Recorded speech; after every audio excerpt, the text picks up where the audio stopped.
All right, hey guys, Sam back with you here. We're midday on Thursday, May 17th. And as we do, as I like to mention, so that you know how we pick the coins that we review, we poll the members every day. And they determine what gets a review and analysis in video. And today, our second contender, this is Bitcoin Cash to the dollar here. Now, I've got the 4-hour on GDAX. And before we're going to dig into the work that's here.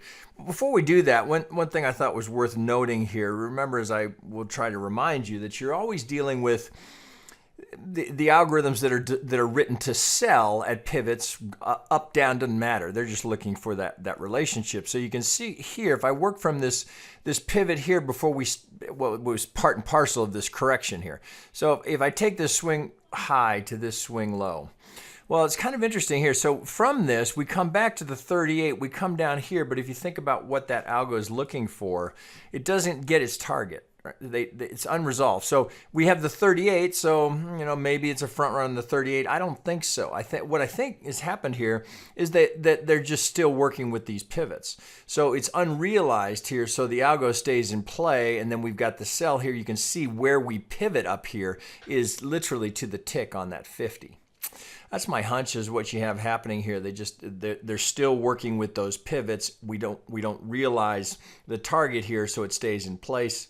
They kick it there. So, that's just something to keep in mind. And interestingly, from this 50 where we sit here, swing low to swing high, as we sit right at that 50, you can see that the target for this algo is right in the golden zone from this algo. So there's going to be a little bit of a fib fight. And again, as I like to remind you, just because there's a target there, there's resistance there, doesn't mean we can't get through it, but that's an area where you're likely to see some sort of a reaction as these algos work to defend the sell at the 50. If we get through the other side of that, then we'll have algos working on our side. Now, we'll have to deal with the all the way halfway back, right? You always have to deal with these. So coming up here, now we'll have this one, the 50, the 618. We get through that. Now we got clear sailing. Now there's blue sky, no resistance up above us, but that's at 3,200 in Bitcoin Cash.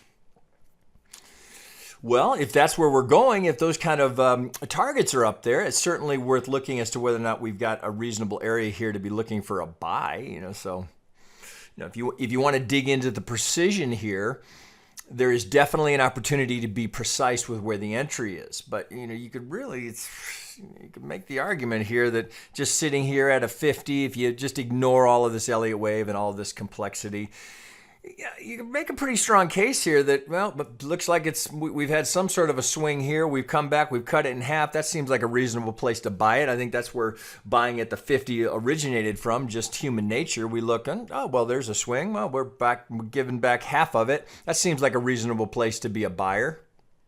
Yeah, it's hard to argue with that, right? Market's on sale. Let's buy it here. Maybe we're going up to those old highs. That'd be a hell of a trade.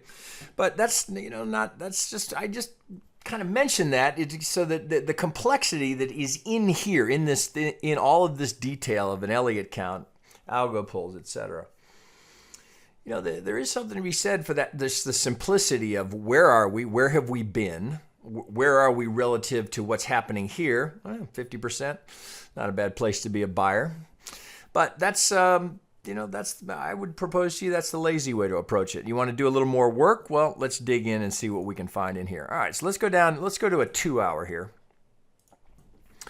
So looking here with our Elliott hat on, there's a couple of little tricky spots here where you have to pause a little bit because it's unusual, and that starts with working from this low here. If you got to go over here and look at it in the context of what you would have been considering at that time. So from this pivot low, the assumption that we have a technical pivot here. It's hard, almost impossible to count this as anything other than a 5 coming out of that low. There it is, just staring you right in the face. Now, where does this get problematic is the 2. It's incredibly shallow for a 2. I don't even think we get the 23 there. This is highly unusual for a 2 to be that shallow. Now, bulls will say, well, it's just the strength of the market. So it's impatience here. So typically a 2 is going to be down here at a 50. We just barely get through the 23.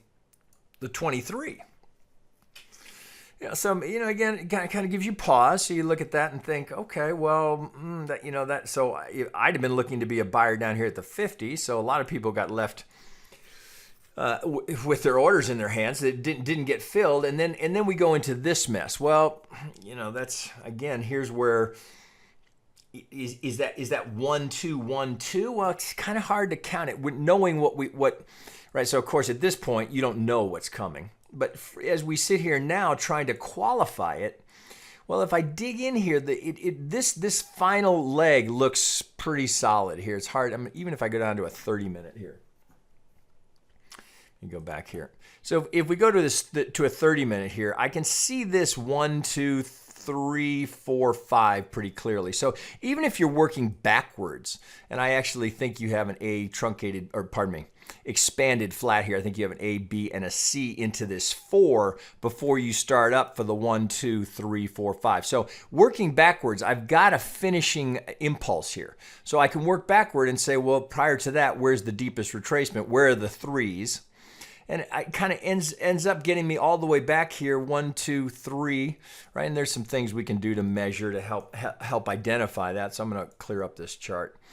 So it would appear to me that we've completed some sort of this is now here. So some sort of an impulse has created, completed up here. So allowing for this unusual, but not unheard of, very shallow 2, I can get the subdivision that I'm looking for. I can get my 1 2 3. Here's my 4. Oh, let's see. I think if I recall, this was fairly technical. So if I look for my 2 to my proposed 3 here, so we just where you'd expect it, there's the 38. We get first target reaction, second target reaction. We get the third target. So it plays. So there it is as a contender for a completed third wave. Well, what are we looking for next? Well, we're looking for a 3-wave ABC to correct that. It looks like we've got it. You can see we get a little. It's kind of looks like a diagonal into that A wave here. That's where we can allow for it. So if I go down here and we'll shrink this down here to submicro, and I want that in a lighter blue so you can see it. Okay, so there I've got my ABC into my B wave here. So that's my B. I come down here, it looks like I've got some sort of a C, so I end up with essentially a flat here. We have to dig a little bit to get 5 in that C, but there it is. So there's our ABC. Okay, well, what's next? Well, from that, so if I allow for that, right, again, I'm going to get that off of there. So if I take this now, allowing for this very shallow 2, I go up to my 3. Well, the 4 is right where you'd expect it, right at the 38, and you can see where do we go? Right, we actually 2, and we get a little through. We get through the algo target, but that gives us all the requirements for an impulsive wave coming off of that low. Is it a little unusual with this 2 and this 2? Yeah, those are a little unusual, but again, not unheard of and technical as we move. So I get my impulsive 3, I get my 3-wave correction into my 4, right where I'd anticipate it, right at the 38, and then I get a straight rip up for the 5. So what does that mean? That means I've completed my 1 wave. So some motive wave has completed. In this case, happens to be impulsive. So we've got a completed 5-wave sequence. So what am I looking for now? If that's 5 waves into my 1, well, I know my 2, the tendency is to get right to the 50. Where are we sitting right now? Right at the 50. So all of this now stacks up here as a contender for that second wave relative to this completed motive wave that we have here for a 1 wave. Well, there's some complexity here. It's a little, not the easiest count I've ever seen. We do have this clear channel established as we work down. So are we going to double bottom here at the 50? We've got a deeper retracement here for a 2. We know the prime spot for a 2 is between the 50 and the 618. So this is all stacking up rather nicely. Now we do get a little challenging here as we have, as I will always try to remind you, there's a fractal component to Elliott wave. So it's waves within waves within waves. So from this high here, I get my A, there's my B. Now it would appear I get a 1, 2, 3, I'm in the 4. Now I overlap the 1, just barely, but just enough. So I overlap the 1, so I've got a diagonal. I've got an ending diagonal here in blue. But within that ending diagonal, right, it would appear that I've now got an ending diagonal to finish the ending diagonal, which Sounds silly when you say it out loud, but these are the only places you can allow for it. So we can have an ending diagonal in the fifth. Right here in blue, we'd have an ending diagonal. That would be the fifth of the C wave. But within the fifth of the C wave, we have yet another ending diagonal. So digging into that a little bit, there's a few things that are worth noting here. So if we allow for that, if this is our B, and we've got a 1 here, 2, I've got, because it's a diagonal now, I'm looking for an ABC, so I get A, B, and then I even finish with an ABC here down for my third. So I've got a 1, 2, 3, then I get my ABC into my fourth, so here's my A, here's my B, here's my C into my fourth. So we'll go back down to yellow there. So that's the ABC into the fourth. Now, if it's a diagonal, we look for a relationship, a swing fib relationship between the length of the 1 through the 3 relative to looking for a 50 is what we're looking for. So if I take my start of it here, so this is what we look for, the start of the 1 wave through the end of the 3rd wave. We're looking for a reaction at the 50. Well, here's the 50 here. We actually get through it. We get just high enough here to get these little tiny wicks to get through that 1, but it creates the diagonal. So from that, we're looking for this target here. Here's that 50. Now, to finish that 50, I'm expecting to finish it in 5. Well, it's clear as day. 1, 2, 3. Now here's my 4. I overlap again to give me yet another diagonal. So within this third, you can see I get an A, B, C. Right? So that qualifies us here. A, B, and C into my third. Get that down here. So there's my A, B, C into my third to qualify my diagonal. I get an A, B, C into my fourth. Now I'm anticipating. Now I'm going to highlight this, otherwise the chart's going to get too cluttered. So there's my algo target here relative. So note here where we are. Here, this red line's the 50. This is my 618. So I've got a target. I've got an algo target relative to the diagonal here in blue, sitting here at 1179. Well, I've got other relationships here I can look for to try and identify a confluence zone. So I've got the blue count here. 1, 2, I don't love the 2, but that's the only way to count that, to give me an A, B, C into my third. So I've got 1, 2, 3, A, B, C into my 4. Here I sit. Now going down, so I've got that as my target, but I've also got this here. I've got yet another diagonal. So if I look here now, I would look for the start of the 1, just as we did here. It's the start of the 1 through the pivot low of the third. In this case, it's a low. So I'm going to take from my pivot here, my start of my 1, to the low of my third. Now, I'm getting confused. I'm going to take this one off since we've already got that one identified. I can get it there. So we get that one off.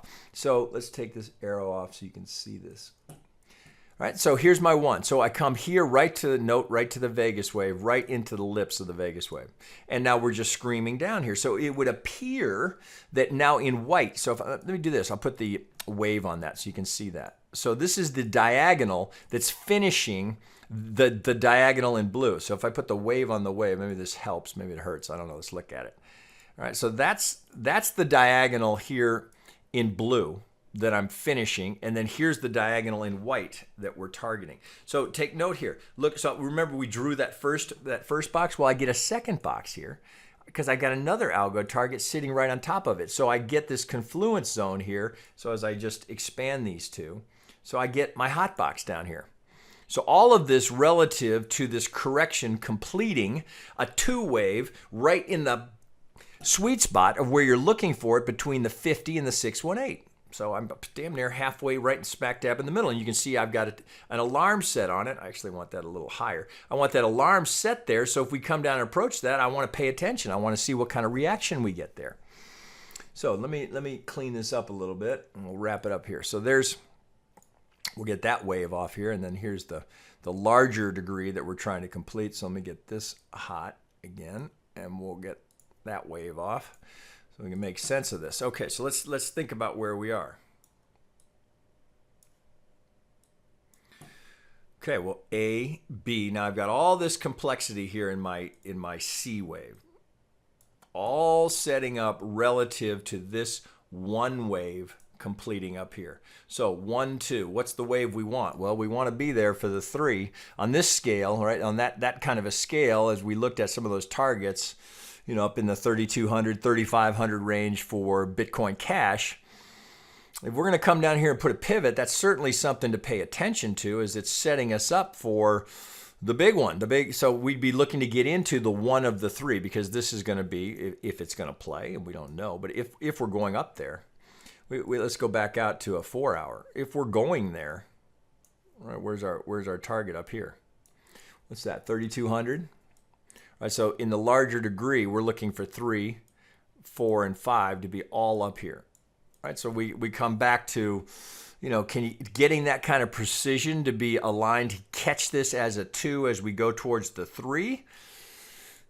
Oh, just for fun, let's do a little risk reward on. So I'm going to go right down to my little hot box there. So that is our target.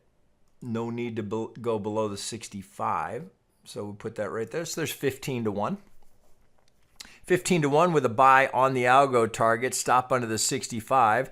Upside target here is our negative 100, which we know will be very close to the 1618, which is our most likely candidate for a third wave, if we're going to get a third wave. And we don't know that we are. Just because this is setting up here doesn't mean that we get it. But of course, from here, we'd certainly want to consider that. So I'm going to go back to original here.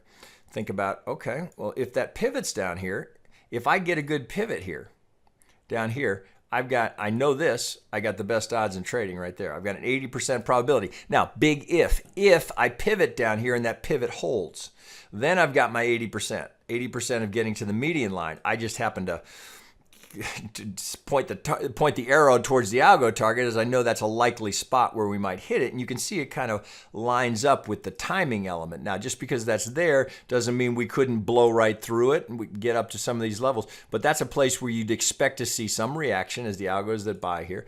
And then what's very common is you'll see this. So we'll get this move here, then the reaction down here somewhere, or even if it's a 50, then we'll get this kind of action to complete that third.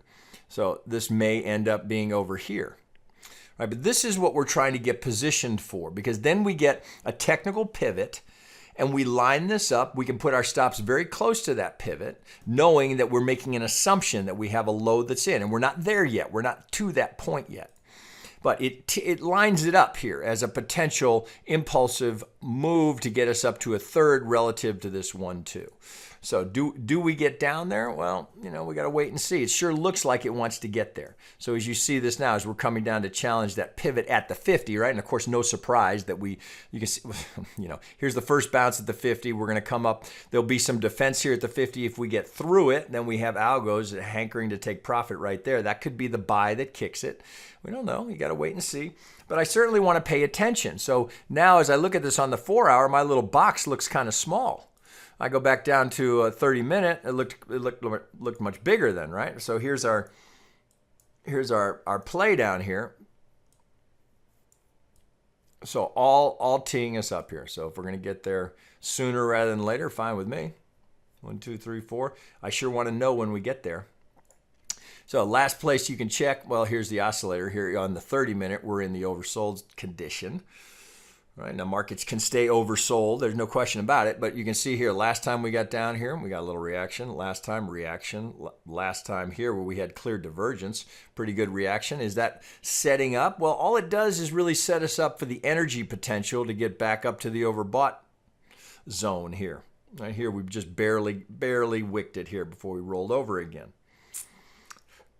So things to watch. It sure looks promising here, as though we've got this lining up for us to catch that entry. All right, that'll wrap it for me today. Just a reminder, you can always learn more about what we're offering to you if you're interested in this kind of technical trading and this level of precision with regards to timing entries and exits and targets. You learn more about what we teach over on our website at tradedevils.com. That's Trade Devils with an S, tradedevils.com. Members Discord, a lot of content. One-on-one coaching, those are all things that are available to you. So if you're interested, give us a visit and let us know. All right, guys, that'll be a wrap for today.